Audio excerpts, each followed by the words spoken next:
Olá, começa agora Verso Paulista. O programa é uma realização da Associação Paulista Viva, uma organização da sociedade civil de interesse público e sem fins lucrativos que atua pela melhoria da qualidade de vida, preservação, segurança urbana e valorização da região da Avenida Paulista.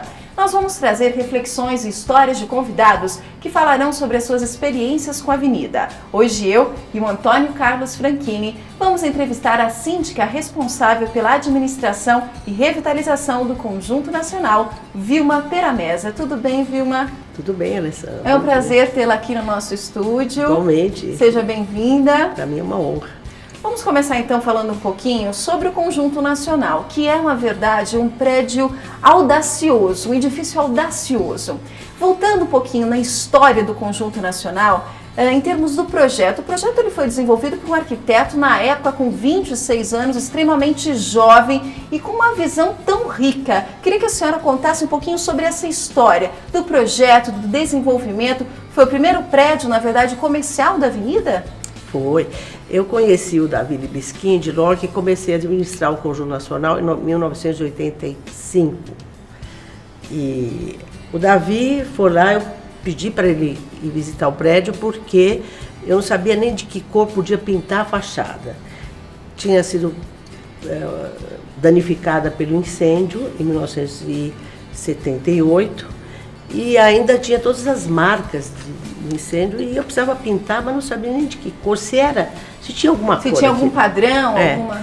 O prédio estava muito deteriorado, né, bastante abandonado e através do Dr. Fausto Favalli, que é o nosso consultor até hoje, o Davi foi nos visitar.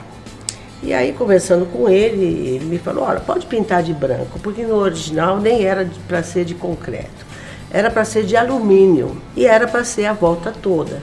Aí começou a me contar os problemas que teve durante a construção, que descaracterizaram um pouco o projeto e ele não queria muito saber do projeto. Quando é que ele foi construído? O prédio tem quanto tempo?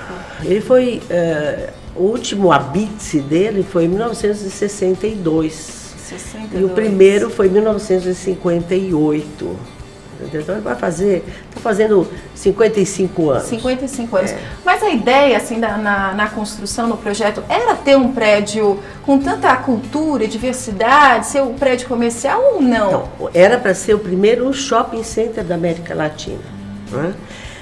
Ali naquele terreno existia uma casa no centro de um jardim enorme. E o Davi disse que ele pensou então em elevar o jardim, né? Tanto que aquele patamar do meio era para ser um grande jardim e em cima construído o prédio sobre pilotis, né?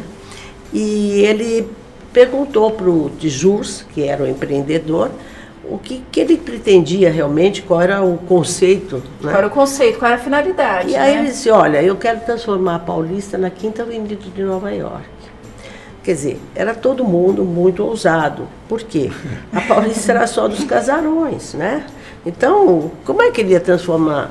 Acontece que ali você tem a esquina com a Augusta, que à época era a rua comercial mais chique, mais importante de São Paulo. Então, ele levantou essa hipótese de se criar um centro de compras ali. Então, ele foi pioneiro, realmente acho que conseguiu transformar a Paulista na Quinta Avenida, né? Ninguém podia imaginar que um dia a casa do Matarazzo seria lugar onde se constrói outro prédio semelhante, né? Um shopping com de uso misto, né? De uso misto, 50 e tantos anos depois. Então, como era uma coisa muito avançada para a época, né? A gestão daquilo durante um certo tempo não estava à altura de todo aquele empreendimento. E a partir de alguns contratempos, aquilo foi se transformando. Quando eu cheguei era uma sede só de agências bancárias, todas fechadas. Tá. Porque houve, na verdade, uma fase de glamour do Conjunto Nacional, logo no início, eu imagino, da construção. Você tinha lá... Você tinha músicos, inclusive. Você tinha o jardim, o primeiro Fazano começou lá.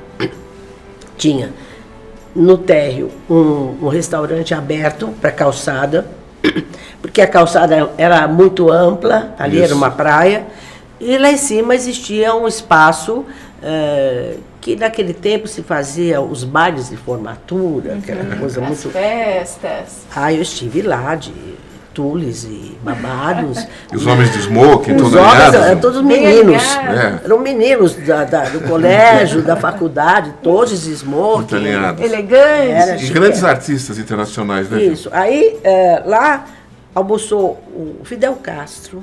Avisou, lá cantou o Nat King Cole, a Marlene Dietrich, a Rita Pavone, né? Era um lugar de glamour. De glamour, realmente, sofisticação. em São Paulo, nos anos 60, por ali. Certo. Né? Mas a gestão de uma coisa desse tamanho, de um conjunto desse tamanho, acho interessante que ele não se chama edifício, ele não chama... É verdade, que é um conjunto, que ele é o chama conceito mesmo, né? Conjunto. Às vezes me impressiona essa história, mas eu acho que estava muito certo chamar conjunto. Como é que estava a estrutura quando a senhora assumiu? Quais eram os principais desafios? Pois é, eu sempre trabalhei com um grande empreendedor imobiliário, que é o Dr. Hugo Salomone, que é o diretor, presidente, fundador da Savoy Imobiliário. Certo. E a Savoy adquire muitos imóveis e adquiriu ali uma porção que significava a maioria do prédio, né? E era a única proprietária que tinha essa vivência na área imobiliária. Então, a Savoy foi chamada pelos demais condôminos, que na época eram a Liquigás, eram grandes empresas situadas nos edifícios, né, para que viesse administrar aquelas propriedades. E eu, por ser uma pessoa que já trabalhava nessa área, fui indicada para ficar 6 meses lá. 6 meses organizando a administração e voltando para Savoy. Quando eu cheguei lá, eu vi o potencial que era aquilo, principalmente pelo lugar que ele ocupava, né? O entorno todo estava se deteriorando junto com o prédio. Claro. Você tem uma A ideia? região também. Todinha. Então. Ali, o fundo onde hoje tem o restaurante Viena, ali era uma esquina terrível, escura. De um lado, tinha um banco que fechava de noite. Em frente não existia o outro restaurante, nem o outro, era uma esquina escura, sem movimento de gente. A marquise do conjunto todinha não tinha iluminação. Então, à noite, se transformava na moradia dos moradores de rua. E era um lugar de convívio diferente, mas sem nenhuma estrutura também, que aquilo não era um lugar para que as pessoas se acomodassem dormindo ali à noite. Então, todo esse processo de revitalização, para mim, já era possível pela própria situação local, né? Hoje eu digo também, quando se fala em prédios iguais, é muito importante ver a localização. Quando se diz que é para interagir com a população, tem lugar que não tem população para interagir. Não adianta, aí já é um outro E lá perfil, você né? recebe 30 mil pessoas por dia? Então, você vê o que era o conjunto, né? As colunas eram todas pretas, e dentro tudo de grades fechadas. Quer dizer, o objetivo inicial foi todo deturpado, né? Durante um período longo, até que ele pegou fogo, quando a Savoy depois comprou o que sobrou. E também a Paulista estava deteriorada. Um processo como um todo, né? Era uma coisa que a Paulista, quando alguém fala hoje que a Paulista é lugar de bagunça, não, temos que lembrar o período dos anos 60, em que a Paulista poderia ter sido substituída lá pelas Berrine, né? E teria sido hoje um espaço igual ao Centro Velho, abandonado. Certo. Né? Mas ela tem na origem também, a própria avenida, né, uma coisa importante, que o visionário também, o tal do Joaquim Eugênio de Lima, né, fez uma avenida que pega oeste e leste. Quase as pessoas não percebem que a Avenida Paulista, e você me chamou a atenção para isso, não tem, nas duas pontas ela tem horizontes abertos, Verdade. Ela não é fechada. E do lado oeste, se você enquadrar a Paulista, ela dá exatamente no Pico do Jaraguá. que é uma coisa de coração paulistano que ninguém quase vê. Você só vê quando vai lá para Anhanguera. Então, a origem dela já tinha sido uma origem ousada. Ousada para a época. Como projeto também, né? Como projeto. Isso leva a gente a ver como é importante o projeto, né? Qualquer imóvel hoje depende de um bom projeto. Claro. Né? Agora, esse projeto precisa ser devidamente administrado. Eu não sei se porque era mulher, né? E acho que isso é importante, porque se fosse um homem, eu teria uma responsabilidade de objetivos numéricos imediatos, né? Concretos. Não, tenho que fazer, porque ali tinha 30% de área desocupada, tinha 30% de inadimplência, quer dizer, era um lugar realmente, estava até... Uma situação muito grave, né? Economicamente, era um lugar deteriorado, né? Nós temos um exemplo de um prédio desse porte que foi implodido, demolido, lá o São Vito. Lá perto da região do mercado, porque não havia condições não havia mais de condição de recuperação. recuperar. Nem financeiras, né? Não, então eu falei, bom, aqui não, aqui nós temos uma condição de recuperar esse prédio. Mas pelo fato da senhora ser mulher, a senhora acha que houve menos cobrança? Não, as cobranças eram outras. Mas eu tenho um lado, né, por ser mulher e até por tradição, de ter estudado no Largo de São Francisco, ter estudado um pouco de filosofia, né, ter essa visão humana. E eu comecei a trabalhar valorizando o pessoal que trabalha lá. Então, a minha primeira preocupação eram os funcionários, que normalmente nos edifícios são completamente levados a segundo plano. Né? Então, eu chego e digo, sempre digo que o subsolo fica longe da sala da diretoria, né? Em qualquer desses prédios da Paulista, a diretoria tem uma sala com ar-condicionado, né? Mas onde os funcionários trabalham, nem sempre é assim, né? Vai ver onde eles se trocam, onde eles comem, a gente vai ter surpresas né? E considerar que à época isso era grave, né? Nossa! E você dá essa leitura humanista para todo o corpo de colaboradores. Né? E hoje o conjunto, depois eu tive também um período interessantíssimo que nós tínhamos uma receita extra daquele luminoso, famoso luminoso do banco lá em cima. Do relógio, né? Do relógio, que eu quero recuperar ainda antes de... É um trabalho que está sendo feito. Antes de me aposentar de uma vez. Por quê? Porque não é justo que os condôminos assumam também muitos gastos que são fruto do prédio estar inserido em tanto movimento. Por exemplo, a segurança de toda a parte térrea, o acesso, a limpeza. A manutenção na área externa toda, todinha, né? Você quanto tem, só como curiosidade, que área você tem ali externa? Olha, você fala, de calçada, que em tese, né, tem 3 mil metros quadrados. Então, Alessandra, imagine todo o trabalho que você tem diário, né, que está sempre impecável.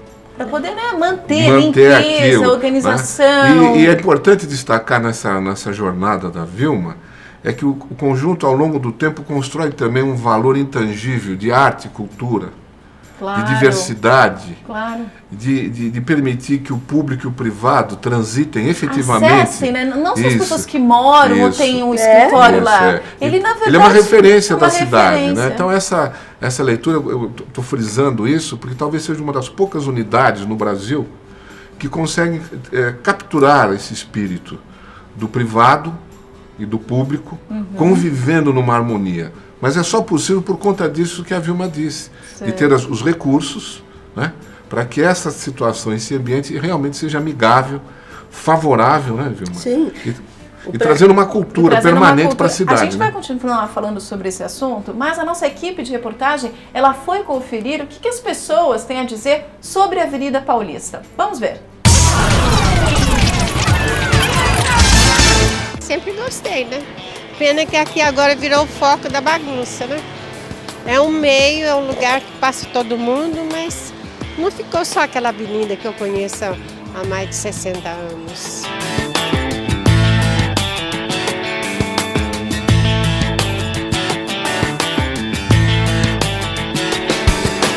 A cultura, né, essa miscigenação, as pessoas que podemos aqui ver, presenciar, as exposições, as pessoas aí brincando, as pessoas se aperfeiçoando aqui, que elas mais sabem fazer. Isso é muito bom, é bacana. Bom, acabamos de falar sobre cultura e nós temos um jovem rapaz também falando sobre isso, a diversidade, tanto de pessoas, cultural. Acho que a gente poderia comentar um pouquinho sobre isso, né? Eu queria lembrar que em 2005, então, a recuperação do prédio foi feita aos poucos, sem ônus para os condôminos, porque exigia uma obra de recuperação muito cara. Como é que a senhora fez? Quer dizer, qual foi o principal desafio, na verdade, quando a gente fala ainda da revitalização, tanto da estrutura quanto a parte social, inclusão social? Bom, isso foi um processo lento, né? Porque nós, como condomínio, a primeira coisa que a gente fez foi melhorar o exterior.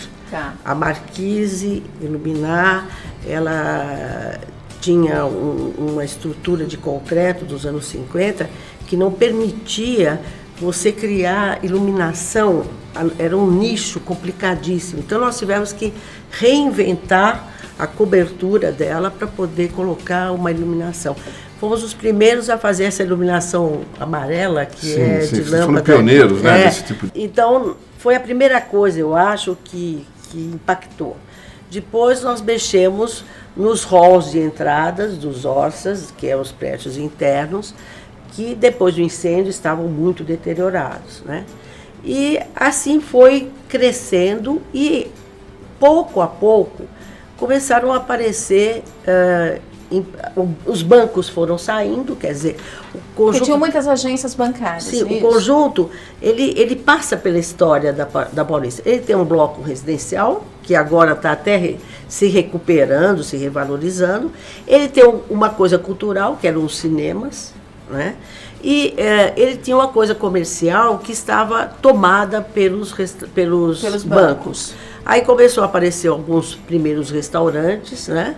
E sempre a gente foi com os condôminos controlando o uso. Porque um shopping, o empreendedor define o que ele quer em cada lugar. Certo. E ali era um condomínio. Então, cada um é proprietário da sua unidade. Só que o JUS, ele era visionário, porque ele colocou algumas limitações.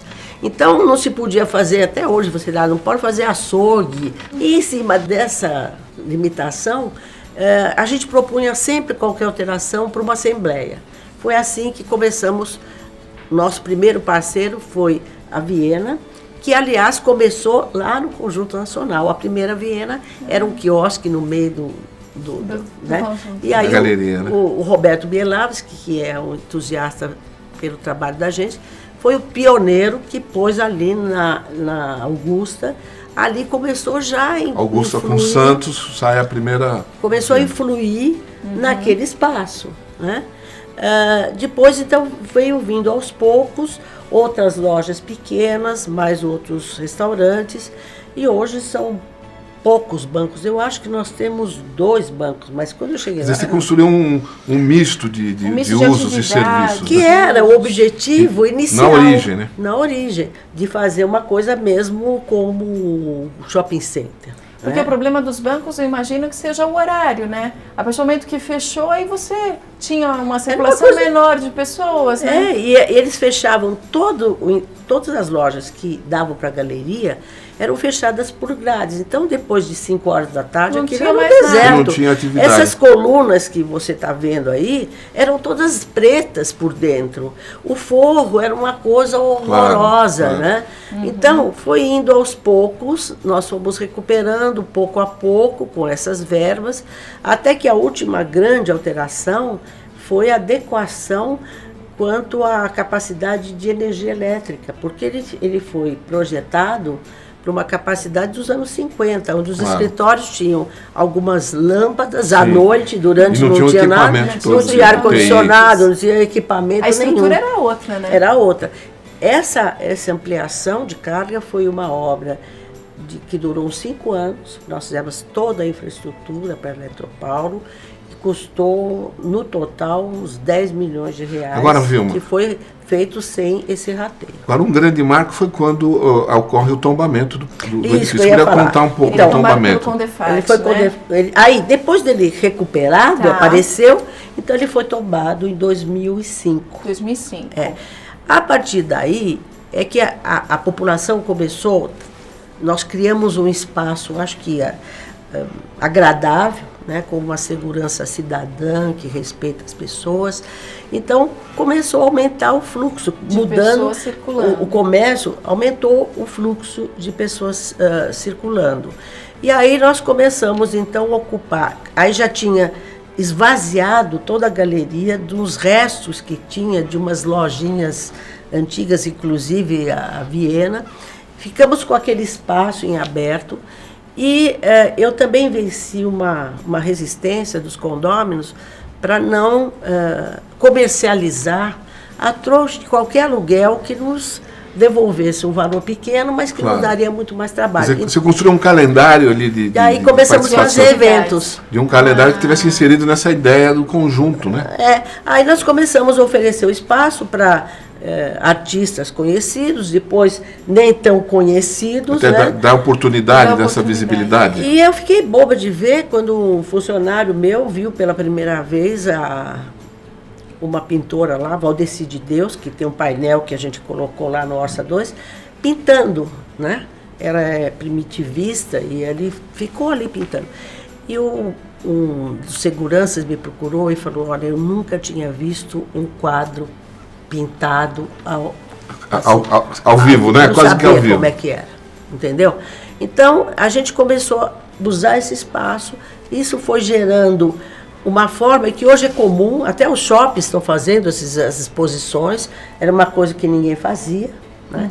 Então, nós usamos o espaço para criar o espaço cultural Conjunto Nacional. Que deu uma oportunidade de participação de entidades, de todo mundo participar. E até hoje nós então somos inseridos nos espaços culturais da cidade. Vilma, você também tem lá no nosso Conjunto Nacional um outro título, né? De edifício educador. O que é um edifício educador, Vilma? Edifício educador. Explica pra gente. Voltado para quem, na verdade? Isso é o seguinte, a prefeitura, uns 4, 5 anos atrás, criou um programa de educação, principalmente para as escolas do centro ali, fazendo com que as crianças conhecessem mais alguns espaços que eles não conheciam. E aí, por contatos que nós fomos criando, apareceu, a prefeitura nos convidou, porque a gente faz uma visita guiada. Eu tenho pessoas... Então as escolas podem, então, as escolas, e por causa da nossa coleta seletiva, que também tinha um apelo, as escolas começaram a visitar. Hoje eu tenho um programa e gente com agenda, vem universidades de fora, escolas de arquitetura, de design, pedagogia. E vem também a garotadinha, viu, né? Vem a garotadinha também. Nós temos lá hoje uma floresta, né? Isso. Que tem sons. Mas é fila ali. Agora, quando eu cheguei lá, você não precisava abrir o conjunto de domingo de manhã e sábado também não tinha movimento. Você abria as galerias por causa do cinema. Hoje não, né? Hoje ficou um passeio. Inteiro. É um passeio, né? É um passeio, né? Ô, Vilma, diz outra coisa que eu acho importante para quem não conhece a região, mas quem é de fora de São Paulo, mas quem é daqui, o maior desafio seu, talvez tenha sido, e eu gosto de dizer essa história, que o prédio também tinha um uso deteriorado, né? Sim. De comércio irregular, sim, né? Que não foi tão simples, não foi uma questão só arquitetônica, né? Não. Foi de uso, porque a gente pensa que só foi arquitetônico, olha, foi lá, arrumou. Fácil, né, Você também teve que ter aí uma certa dose de, como você disse, de mulher decidida também. Sim. De persistência, determinação. Olha, quando eu cheguei, eu acho que refazer a história do conjunto é refazer a história da Avenida Paulista. Sem dúvida, né? Sem dúvida. Então, nós tínhamos um prédio residencial que existe hoje, que está todo chique, né? Sai nas revistas de decoração. Sim, é um clássico, né? Mas estava também em decadência, né? Nós temos um bloco, o chamado Orça 1, que tem pequenos escritórios. Bom, essa época tinha um número enorme de salas vazias, e tinha um comércio que hoje ninguém lembra mais que existe, até era meio romântico, né? Chamavam as bocas de ouro. Na calçada ficavam as pessoas com placas. O homem-placa, né? Que o pessoal falava, né? Compra-se ouro. Sabe o que acontecia? As mulheres ainda saíam com suas correntinhas, as suas pulseiras de ouro. E aí tinha o ladrãozinho que se chamava trombadinha, que ninguém mais lembra o que é isso, que ele dava uma trombada na pessoa e arrancava aquela correntinha. E ele ia vender, quer dizer, quem comprava o ouro era fazendo uma receptação de roubo. Isso ocorria dentro do conjunto? Sim, na rua, não era só no comércio. Conjunto, não, em vários prédios da Avenida Paulista. Então começamos capturando esse pessoal, fazendo os BOs, até que o dono do imóvel lá viu que ali não adiantava, porque ele perdeu o fornecedor dele. E começou, então, a haver uma mudança muito lenta. Do uso, né? Aí também foi feita uma mudança lenta dos espaços da galeria. E o Orça 2, quando eu cheguei lá, ele era um pouco símbolo da época industrial em que os escritórios das presidências eram grandes, ocupavam 2 andares. E se ocupava ali, tinha tinha poucos usuários. Poucos usuários. Os elevadores eram bem folgados, porque era a presidência, tinha a presidência da Petrobras ali, da Mangels, da refinadora de óleos. Então, isso começou a mudar. Hoje, esse mesmo andar é subdividido em 4 empresas. Certo. Então, o volume de pessoas internas também começou a crescer mudar. Muito mais. Isso foi bem a história ao longo da Avenida Paulista. Então, essas grandes empresas, as fábricas de indústrias voltaram para as suas fábricas também, né? Certo. E as outras foram lá para Berrini, né? Já foram para outros lugares. Bom, infelizmente nosso tempo acabou. Quero agradecer muito a sua participação, viu? Obrigado, estamos à disposição. E o carinho que a gente tem pela Paulista, e aqui com o meu companheiro de Paulista Viva, né?